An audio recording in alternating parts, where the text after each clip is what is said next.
Rasululloh sallallohu alayhi vasallamni qabrlarini yaqinida 14 asrdan beri yopilmayotgan bir deraza bor. Bu haqda hozir ma'lumot beraman. To qiyomatga qadar yopilmaydigan ushbu derazani Hafsa onamizni hujralariga alohida qiyoslashadi.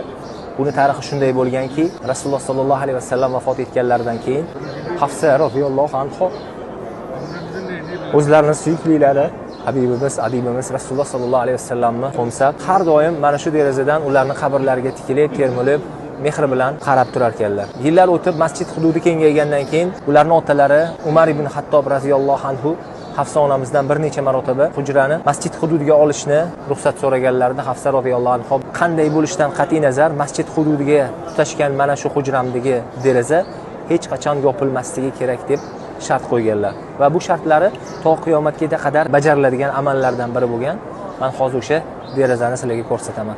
Azizlar, to qiyomatgacha yopilmaydigan deraza mana shu hujrada Hafsa onamiz Rasululloh sallallohu alayhi vasallam qabrlariga har doim temirib tikilib turganlar.